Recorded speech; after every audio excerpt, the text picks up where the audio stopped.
I think we can go ahead and sort of pick up where we had left off. So we just done introductions, and I think Paul was just ready to kick us off. Yeah. So and again, I apologize. Let me take a step back. Hey, Brent, could you just kind of remind the group what Laura's going to be discussing, and then what you want me to focus on? I just want to make sure we cover everything. Sure. And that everybody gets everything they need. So if you wouldn't mind just reminding me and reminding everybody again what we're going to cover, that would be helpful. Absolutely. So Paul with IFA will be, the International Franchise Association, will be starting us off talking a little bit about the work that he does, the experience he's had, or the experiences of other business owners that he knows of through his current work.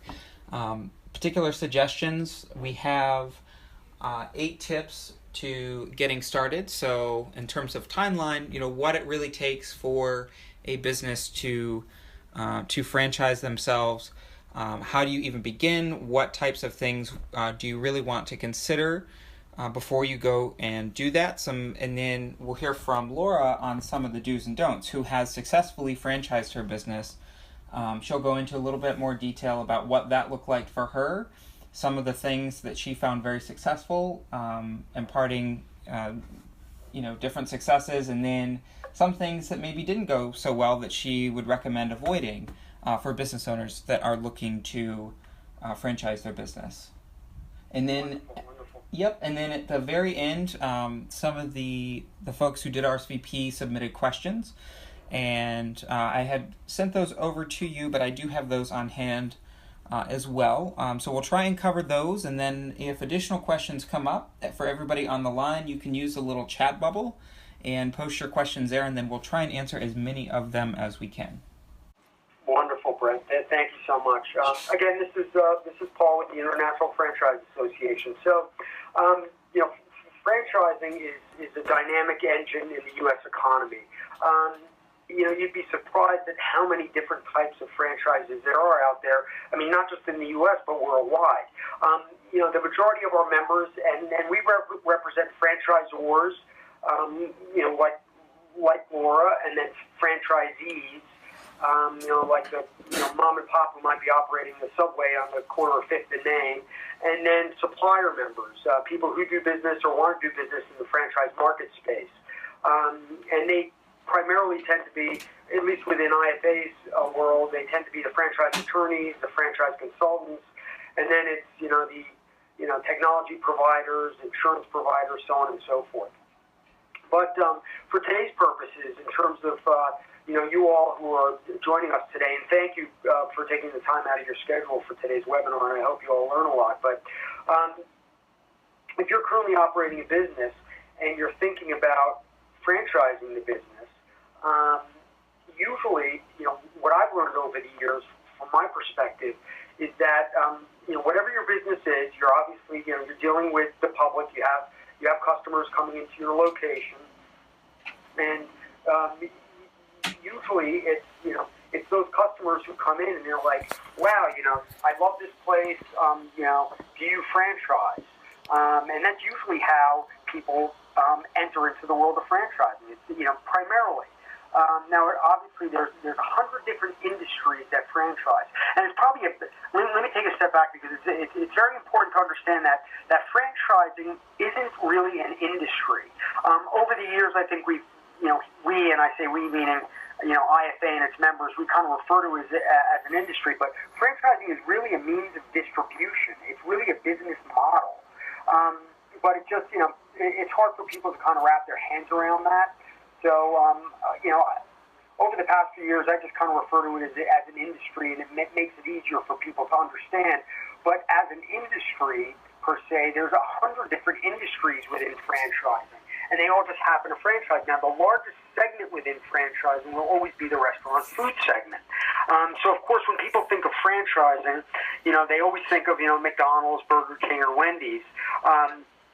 But even within the food segment, we even break it down into, 4 to 5 to even 6 different categories. But you've got like quick serve restaurants, which makes up 38%. You have table full service restaurants, which make up 13%.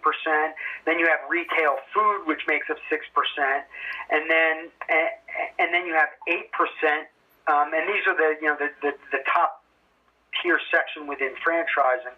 And then the largest segment, aside from the food restaurant segment, is the hospitality or the lodging. So think of like Marriott or Choice Hotels, and they make up 8%. So that together, as the largest segment, makes up really 65% of all of franchising. And then secondarily from that, you've got the service sector, which is commercial and residential services, retail products and services, business services, professional services. And then you've got automotive and real estate kind of bringing up the rear. But in terms of getting your business to the next level and wondering, gosh, should I franchise? I mean, honestly, the way I see it with what comes across my desk on a daily basis, anything could be franchisable. Now, the only reason why anybody would want to franchise their business is so they can have control over that business and also expand and grow using someone else's capital.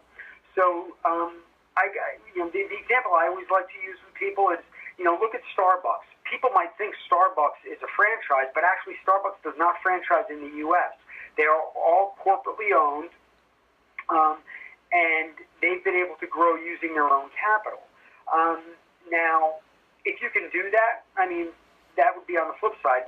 If you could do that and grow using your own capital, then by all means, you could take that route. But if you want to grow and use someone else's capital, that's why you would enter into franchising or business format franchising. And then through business format franchising, you're basically bringing on, I like to refer to them as partners, but you're bringing on franchisees. And franchisees are owners and operators of your business. Now, you're kind of, you've created a business, and Laura will go into this in more detail, I'm sure, but you've created a business. You created a business format that is replicable, and you can teach anybody off the street, how to operate your business. So, franchising is heavily regulated by the Federal Trade Commission, and then there's also 14 states that we refer to as franchise registration states.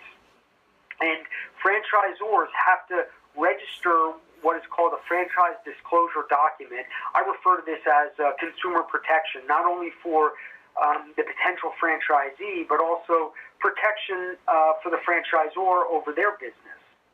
So within the FDD, and again, I mean, we could have a whole nother webinar on FDDs, but the FDD has roughly 21, 22 items within the FDD, a number of attachments. You have to have audited financials in your FDD. It goes over litigation history. It lists all your current franchisees. It also lists what is referred to as an Item 19, which is your financial performance review. Historically, the Federal Trade Commission, if you're selling a franchise, you can't make necessarily earnings claims. You can't say to anybody who potentially might want to be a franchisee, hey, if you invest in my franchise, you're going to make $1 million within 6 months or $1 million within a year. You can't do that. It's illegal. But what you can do is, under Item 19, which is the financial performance review, and generally speaking, it's usually a range of your top performing, company store if you have one, and then maybe your lowest couple of franchise locations, and then it's an average of the 2 or 3, depending on how many and assuming if you have good numbers to show, it's a good way to basically to explain to a potential franchisee kind of, what they could expect in terms of revenue generation if they become a franchisee within your system. So I always encourage people, as do our attorney members and most of our franchisor members, if they've got good numbers to show, they should definitely use those numbers. The FTC allows it, and it's allowed in the FDD as well. And again, FDD stands for Franchise Disclosure Document. But again, getting back to, what you need to do and the steps you need to take for franchising, you really have to, if you have a business and you want to grow your business, and you want to use other people's capital, really, I tell this to people all the time, there's two different routes you could take. You could either hire a franchise consultant, and you will find, the best of the best on our website, franchise.org, and they will help hold your hand and turn you into a franchise. They will outsource the FDD to a franchise attorney, and I can't stress enough to people, and I kind of say this jokingly, but if you have a brain tumor, you're not going to go to a podiatrist. Same thing with franchising. Franchising is very specific. You need to utilize a franchise attorney and somebody who practices franchise law 100% of the time. If most of you have businesses that you're operating, I would hope you have a business attorney, but don't try to turn yourself into a franchise online. Don't try to create an FDD by yourself.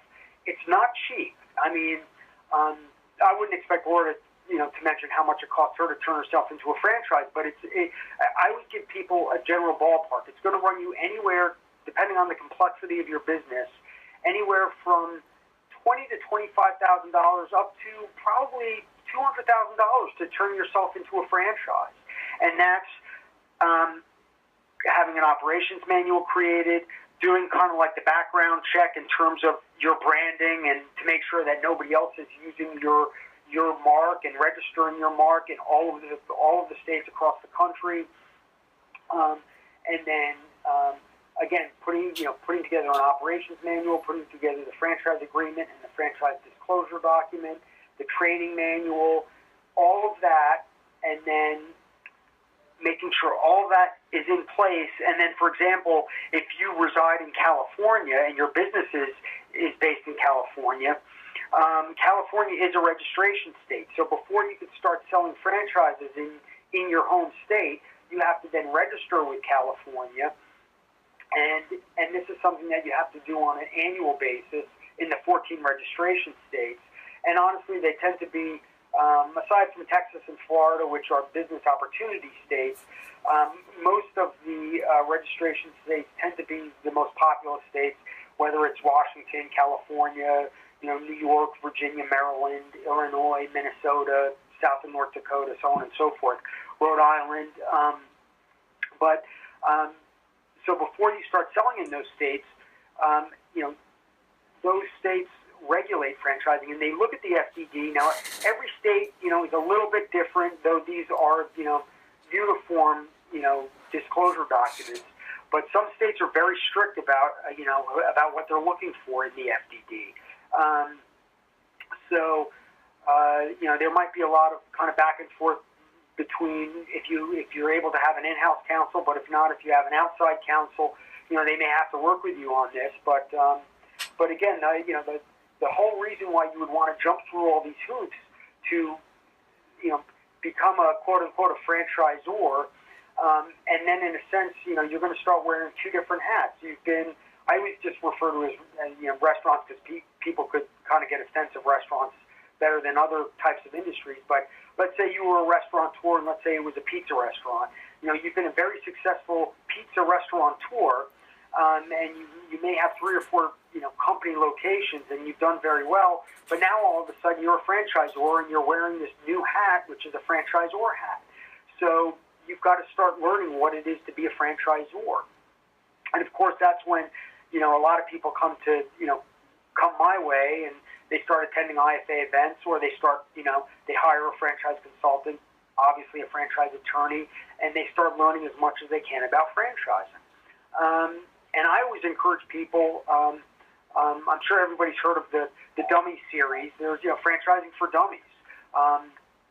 It's a great resource, to understand what franchising is all about from a prospective franchisor viewpoint, or even from a potential franchisee viewpoint. It just helps you understand it. And really, I stress this to everybody. I can't stress enough doing your due diligence when it comes to franchising. On franchise.org, and I don't mean plugging our website a lot, but we have a ton of free information on our website because it's really used for the general public to help you understand what you need to know about franchising. And I always tell people, make sure you do your homework so you understand the lingo and you understand what it means to become a franchisor, so that when you reach out to at least three potential franchise consultants, if you decide to take that route, you at least know the language and you know the franchise speak, so to speak.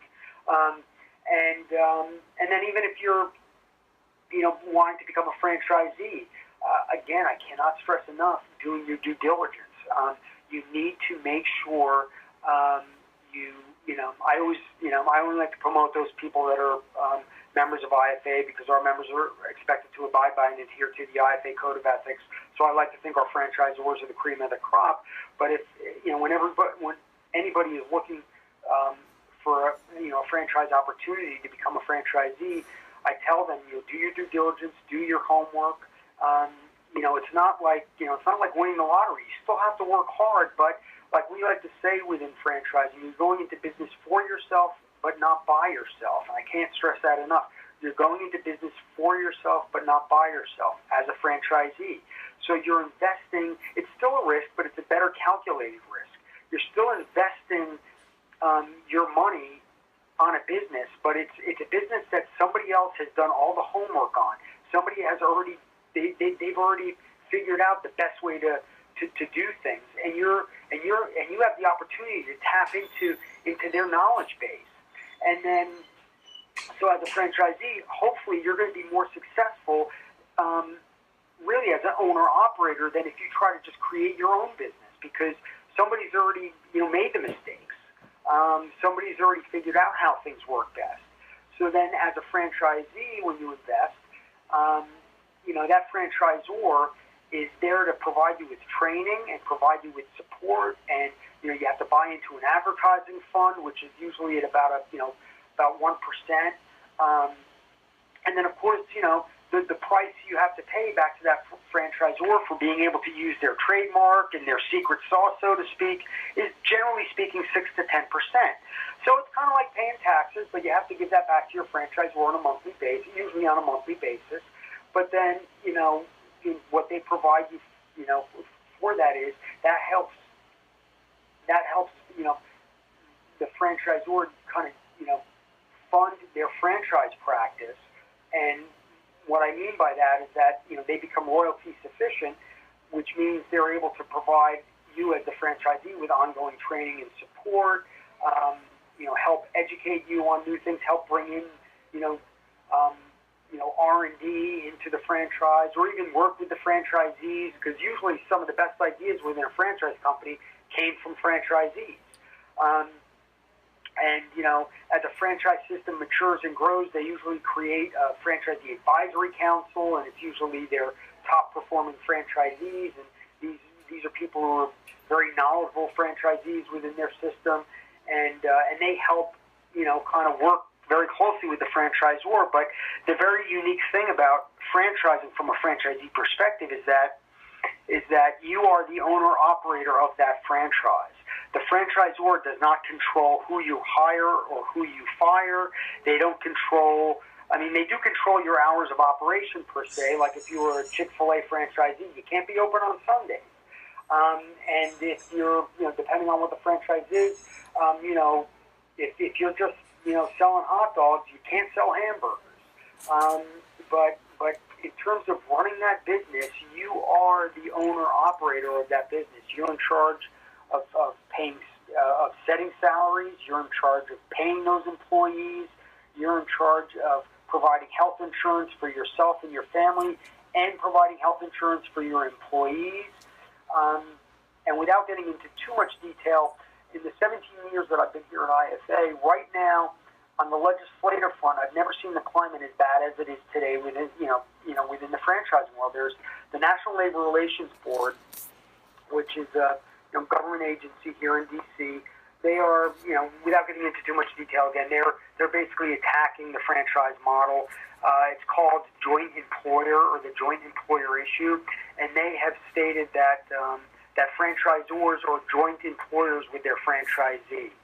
And if this were the case, and if this actually moves forward, which it has been, they've been trying to move it forward, and we've been, along with our members, have been fighting this tooth and nail.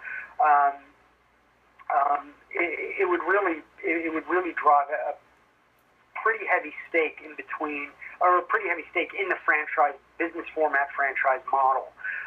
So we are working along with our members to introduce positive joint employer legislation, which basically what I mean by that is that it would not allow this type of legislation to be introduced in a number of states, and so our government relations team here is working on that issue. So right now, and that's why we exist, and that's why we've been in existence since 1960. Is like any association, based here in D.C., we are the lobbying arm for the franchise industry. So again, our mission is to promote, protect, and enhance franchising. So obviously, we protect franchising with the federal, state, and regulatory side. We only promote our members on our website, franchise.org, which is really, it serves two purposes. It's educational for our members, but also it's a web portal, and we promote only those folks that are members of IFA. So when somebody wakes up at 2 o'clock in the morning on a Sunday and they're like, I've always wanted to own my own business, they sit down at their computer and they usually find us. If you were to type in franchise or franchising, you would see that franchise.org usually appears, or better appear, in the top 3 in anybody's search. But then we also, we still print a Franchise Opportunities Guide, which solicits all of our members, and we distribute that at like industry events and also at the franchise expos that we sponsor around the country every year. Gosh, Brent, I feel like I've kind of been jumping all over the place, but is there anything specifically that maybe I've missed that you might want me to touch on? Nothing in particular at this point, but we may have more specific questions. Okay. After on, and for folks on the line. Also, I'm sure there's a couple of things from the franchisor perspective that I think Laura, I'm sure I know she'll kind of bring to the discussion. But I think I can't stress enough, whether you're a potential franchisor or a potential franchisee, I can't stress enough doing your due diligence and making sure you do your homework and understanding that the only reason why you would want to franchise your business is to expand and grow using somebody else's capital. And what I mean by that is, there's something called a franchise fee. And so if somebody wants to invest in your business, they have to pay you, and it varies depending on the on the type of business you have. It could be as low as $5,000 or $6,000, or it could be as much as $1 million plus. And it also depends on if there might be other things involved in the investment. It might be the franchise fee, but then the overall investment, if you have to lease a space and also invest in equipment and invest in product or material or whatever it is that franchise has to offer to the general public, and whether it's a home-based franchise versus a traditional brick-and-mortar franchise. I mean, the price tag for a franchise varies.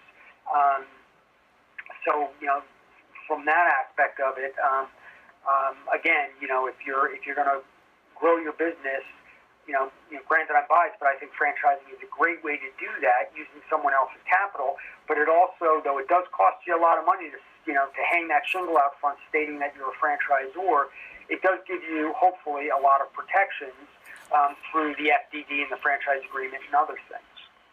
And then again, on the flip side, as a potential franchisee, I can't stress enough doing your due diligence, doing your homework, and even hiring a franchisee-specific attorney if you're uncomfortable reviewing the franchise disclosure document, to have an attorney review that franchise disclosure document and review that franchise agreement to make sure that this contract, basically, that you're entering into with the franchisor is something that you want to do.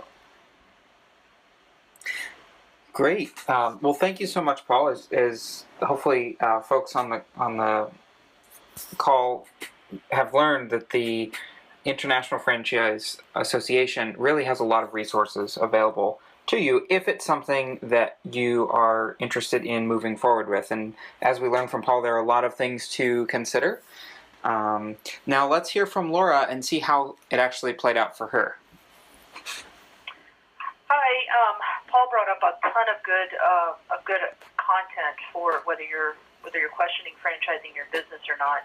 The reason that I decided to franchise my business is because we started to get a ton of national accounts, and we were servicing those national accounts by using subcontractors, and the quality just was not there. We weren't able to manage the projects because we were relying on them to give us the information. Their training wasn't always adequate with what our performance standards are, and their quality just wasn't good overall. So that was the main reason that I decided to franchise. I did what I thought was a lot of research into. Paul mentioned that your business must be able to be duplicated by others and relatively easily. So I knew that my business could be duplicated easy. Some other businesses that are very high technical or rely solely on the CEO. Without the CEO, the business would crash. Those type of businesses just aren't good for franchising. We also wanted to expand quickly using other people's capital. So, like Paul mentioned, franchising is a great way to expand using other people's capital. We thought that putting the money into the franchising, and it is expensive, and he's right. You're probably looking from my experience, between $100,000 and $200,000 with everything, including the legal fees, and there's a bunch of other things that go in with it. Let me think. Where should I start? So, the most important process, I think, at the beginning is to get organized and just do a ton of research on your own. I did not know any other franchisors. So I really had no one to kind of ask questions to or bounce ideas off. So all of my research came from the internet, so what I was looking up, and there is a ton of research on franchising. It's more from the franchisee perspective, in my opinion, than it is from the franchisor. And then another thing too is you want to hire an attorney to do this. Your typical business attorney does not know anything about franchising. It's very, very specific, and these franchise attorneys, typically that's all they do is write FDDs and just litigate damages and stuff between franchisor and franchisees. So you want to definitely find an attorney that specializes in that. That was one of the few things that I did correctly in this whole process. I made a ton of mistakes. But the franchise attorney that I chose was a very, very well-respected attorney who guided me kind of in the right area and recommended things that I should do and should not do. And he's extremely expensive, probably the most expensive attorney I've ever even heard of. But it is worth it in saving me from making these expensive mistakes at the end. Now, some of the mistakes that I made was I should have rebranded my company prior to starting the franchise process. Unfortunately, I did it almost as a last-minute effort when I was already in the process of franchising. So that really kind of delayed my process I think it was probably another 60 to 90 days. And the rebranding needed to be done. It wasn't, it needed to be done earlier. I decided to do it because if we're going on a national, if we're going to be, on a national platform, we needed to have a more cohesive branding, and several things just needed to be fixed with it. 10 years in business at the time, so it just wasn't adequate. So that delayed me a little bit. The franchise consultant that I chose was terrible. There's really no other way to sugarcoat that. So I thought I had done a ton of research. I had contacted 3 or 4 different companies. I met with a few of them. I thought I got a bunch of information, and I went with referrals from my attorney, and it turned out to be terrible, and here's why. They sent a consultant to me to learn my business in order to be able to write like operations manuals and training manuals. Well, I knew I was in trouble when she was here for 2 days, and she expected to learn my entire business in 2 days. Then it took her another 6 to 8 months just to write my operations manual and training manual, and it was a total disaster. It was completely wrong. So after I sent it back like 2, 3, I think 3 or 4 times, I finally said, forget it, I'll just do it myself. And we're still in the process of redoing it all. It was just a complete disaster. So if I could do it all over again, I would ask for references, and I would contact those references, and I would find other successful franchisors and find out who they used. I just went with, like I said, a referral from my attorney, and then I looked at, looked up kind of some different concepts online, and I went with them, but it turned out to not be a good choice. Your website will also be changed. Obviously, if you're in Cincinnati, Ohio, and your business is running there, you're now going to be on a national platform. So your website is going to have to change. So since I've rebranded myself, I also had them do the website, and that was the second disaster. They didn't optimize it correctly. We plummeted. We tanked for probably 12 months, and we're just now starting to recoup everything that we lost. So, they were. I think that company was trying to be the jack of all trades. Maybe they're I don't know, somewhat decent for other people at the consulting for franchising, but definitely not on the web side of it. So we lost a ton of business doing that. So just make sure that you have somebody, if you already have a web company that's doing your SEO or your development or making changes for you, that you get them on board with your new website, your new concept. Because obviously, from a franchise perspective, some consultants will recommend that you have a complete different website for franchising, and then others will say, no, just keep your website and add a couple tabs for franchising so they can get that information. I don't know what the right answer on that is. We went with 2 separate websites, and unfortunately, both of them ended up not doing very well because they were just poorly put together. So again, that's another thing from a research perspective. I trusted the consultant to know what he was doing, and they did not, and I definitely paid the price. So I think from what I spent on franchising my company is definitely on the higher end, just because of the mistakes that were made and kind of the things that I was talked into that probably you don't need.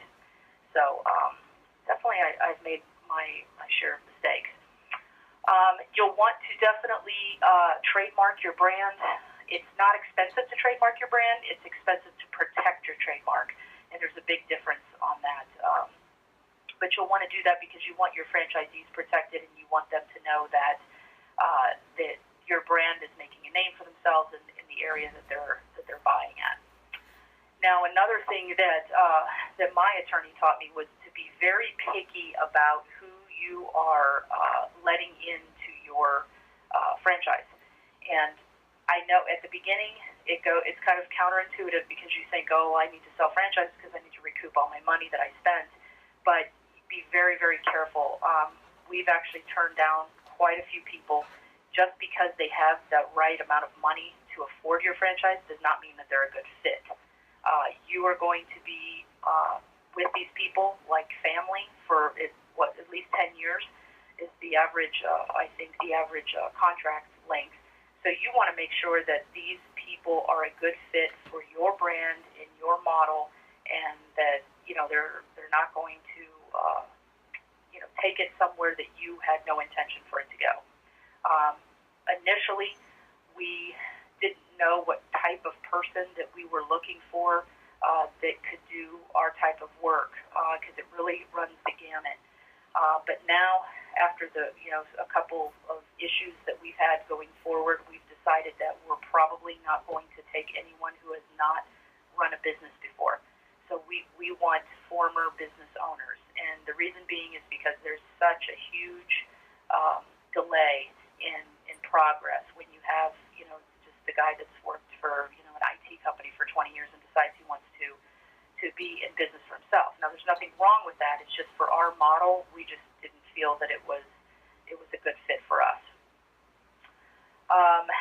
The locations. My attorney told me that the locations that you're choosing initially, you want them to be geographically close to you.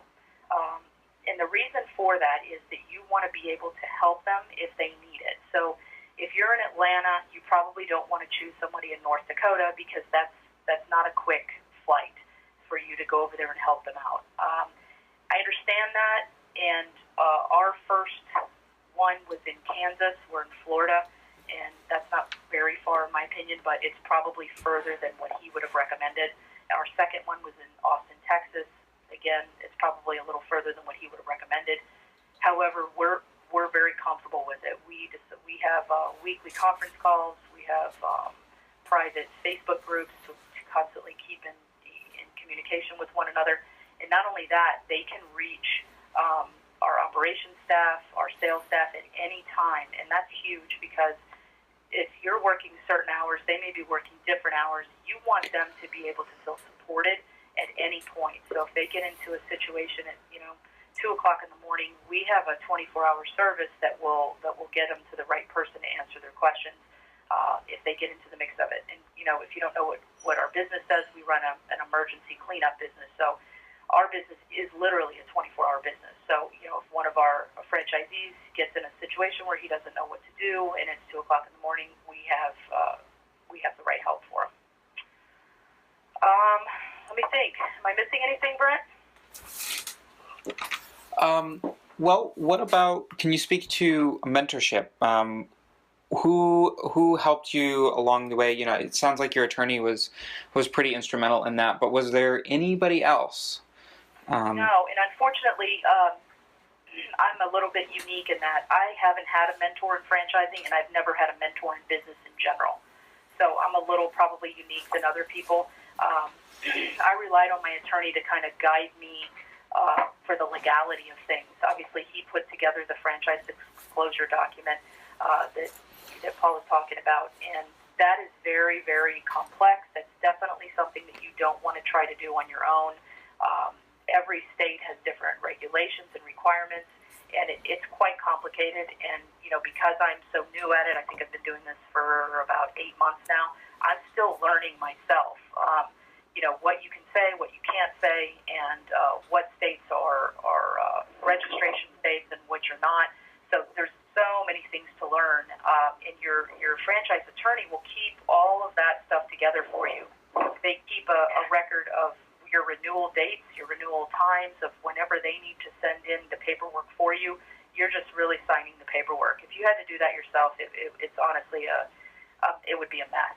So I can't. Yeah, it would be a full-time job. Oh, absolutely. I mean, absolutely. Plus, you would mess it up because it's not your forte, and you just leave that thing to the experts. Now, the consulting and the operations manager and all that stuff, like I said, I didn't have the best experience with that, and now I'm doing it myself anyway. So that could be done, but I would still recommend that you find a good consultant, because you don't want to take away from running your business to do this manual and training material and all that.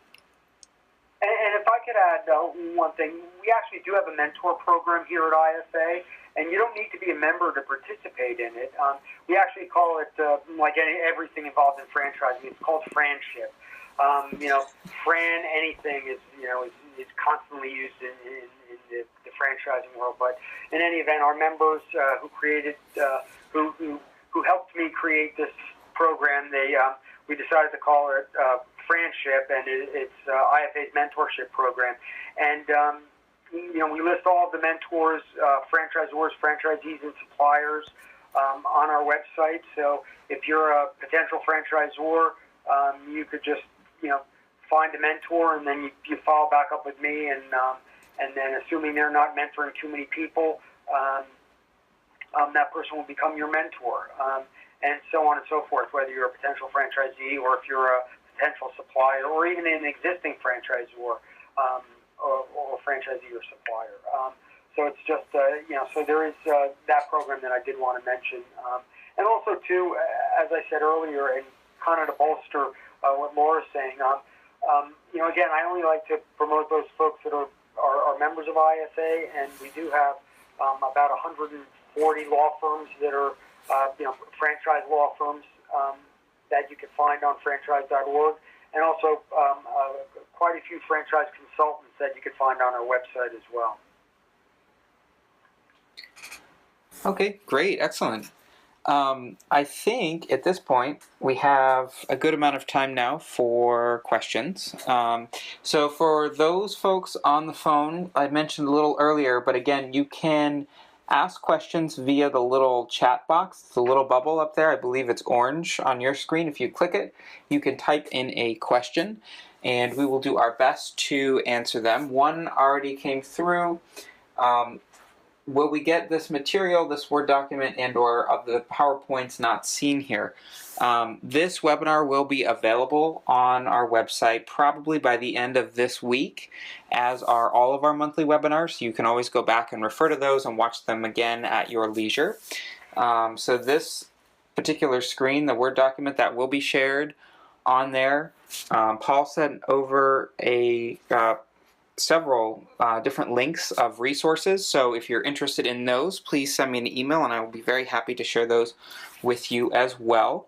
One of the questions that came through earlier is around branding, and a lot of business owners are concerned or cautious about the integrity of their branding and how franchising can affect that. And I assume that probably the franchisor disclosure document sort of goes into that, but how would a business ensure that their brand is protected if they do decide to franchise?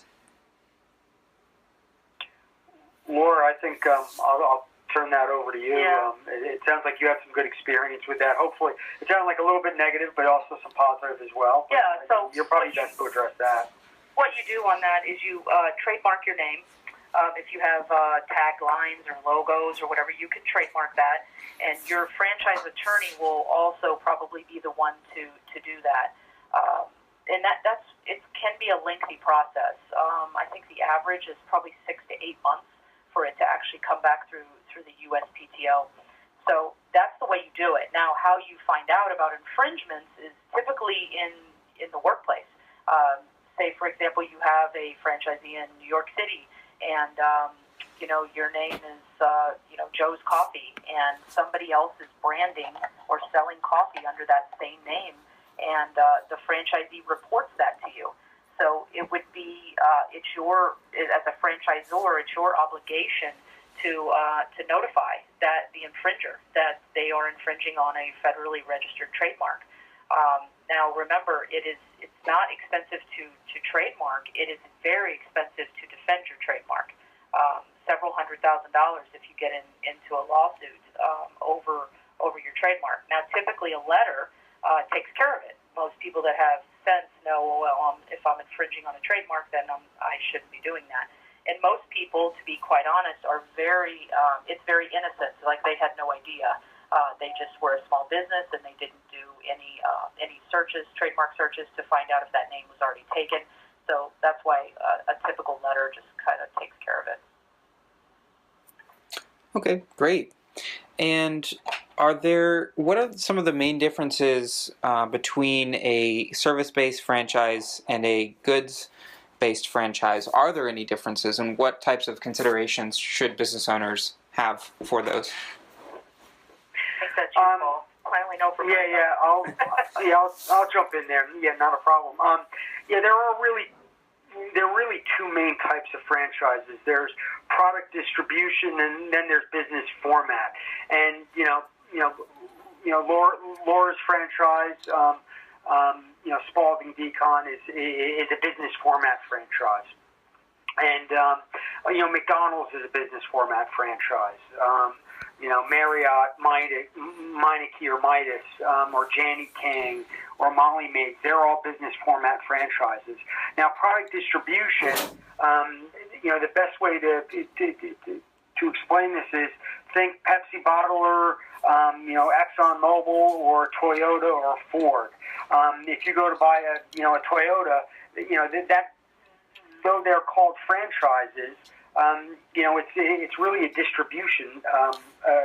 Again, it's referred to as a product distribution franchise, and though when we do our research in terms of the GDP of franchising in the U.S., we factor in product distribution and business format. And honestly, when it comes down to kind of dollars and cents, product distribution really adds more to the U.S. economy overall, but the most popular type of franchising historically has always been, or it's been growing over the years, but at least in the nearly 20 years I've been involved in this association, the business format franchise is the most popular type of franchise that you currently see out there. It's the type that's currently growing. There are more companies getting involved in this type of business format or franchise, as you will. So those are really the two different types. And then of course if somebody doesn't necessarily want to get involved in franchising at all, you've got your licensing, which again is, or even your, in a separate sense, distributorship. So when I say distributorship, it's things like Amway or Mary Kay Cosmetics, where you're basically, or even vending machines, where you're as a licensor, kind of like the franchisor, like Laura is. I mean, you have no control over anything. People are just basically helping you push your product. And then on the licensor side, again, it's basically, think of companies like Apple Computer or Walmart or Canon Incorporated.